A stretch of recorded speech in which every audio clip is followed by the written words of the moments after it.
Hello, this is Patrick Barnard in Montreal. It is April 24, 2025, and this is the 13th International Press Review. Today, we're not going to be looking at some of the devils and scoundrels that roam the world stage. We're going to just very briefly touch on a man who was very good, Pope Francis I. He's now dead, and a conclave will soon begin to choose a new pope. Just to begin, let's look at a few seconds of the film that's been playing actually in world theaters, The Conclave.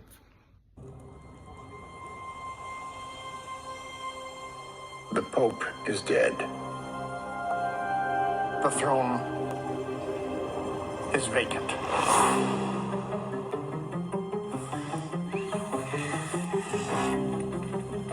What happened? For several hours. At one point, they formed a queue nearly 2 miles long for a chance to say goodbye personally to a man who has touched the hearts and the minds of people in Italy and around the world. My colleague Mariam Mashiri, who spent the day in St. Peter's Square, has been speaking to a nun who queued to pay her respects to the late Pope Francis. When I saw him in that wooden coffin, in a wooden casket, my tears just, and I just say to the Lord, thank you for this man, a very humble Pope. For this International Press Review, we're going to look at views of Pope Francis from a number of different media. We're going to focus on at least 3 newspapers, Le Devoir in Montreal, El Clarín de Chile in Chile, and La Repubblica in Italy. I have a sort of relationship with all these newspapers as a reader, and I'm going to talk a little bit about them to you as well. The first reflection of Pope Francis that I'm going to look at comes from a Montreal newspaper called Le Devoir. It's written by Ovid Bastien. He is someone I know because we taught together at Montreal's Dawson College. Ovid, I'm told, was once upon a time a priest, and he was certainly a supporter of liberation theology in the Catholic Church. Here's the piece, right here on my lap. The title of it is Francis, a humble and progressive pope. The same word, humble, that was used by that nun from the Philippines that we just saw in a clip. And now, Ovid makes a number of remarks. He talks about the simplicity of the Pope, how he lived in the guest house of Santa Marta, not in, papal chambers, how he liked to take a used car to get around and not a limousine, how one of the first things he did as Pope was to go to the island of Lampedusa in order to greet refugees coming from Africa. Thousands of them arrived on that island. And he was known to have addressed to the people in the church a criticism of all their clerical behavior, which the Pope described as a kind of Alzheimer's of the spirit. He was also, says Ovid Bastien, a very severe critic of capitalism. And this was something that conservatives in the church, I would say, really did not like. So here we have this man from Argentina, the first Jesuit pope, a multilingual man, a man devoted to the poor, but at the same time at the head of the most extraordinary worldwide organization, the Catholic Church. You can get an idea of what the church is like by just a brief look at this most recent papal mass to honor Francis after his death. This is St. Peter's Square in Rome.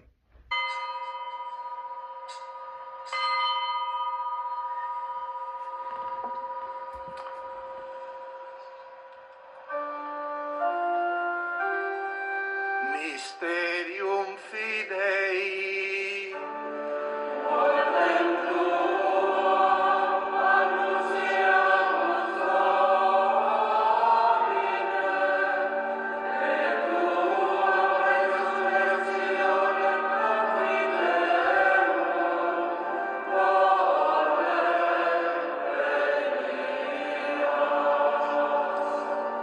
Another very interesting article in Le Devoir in Montreal this past week was about the Pope, Pope Francis, and how much he loved classical music and how well he knew music. It's really interesting. The article is based actually on a very famous conversation that Pope Francis had with Antonio Spadaro. Spadaro himself is also a Jesuit and was a very close friend of the Pope's. Spadaro was also, it should be said, a very deep critic of Donald Trump in the United States and of what he considered to be fundamentalism among American Catholics and American Protestants. Spadaro said that the Pope loved the Mass in C minor by Mozart, and particularly the section that began, "And he was made flesh." Let's listen to just a bit of it to get a sense of the spirit of Francis himself.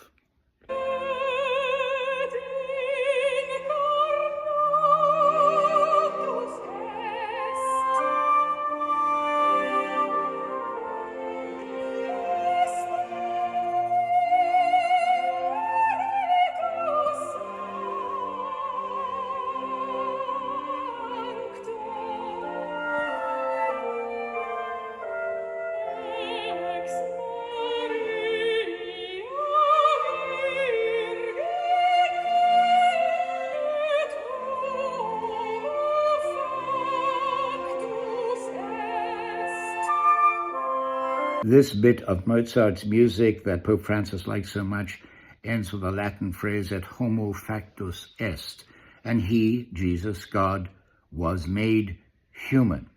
And a kind of humanism of his own permeated all that Pope Francis did. It would be very difficult to explain it all because you'd have to write a book. But let's go over some of the things that he was against and some of the things that he was for.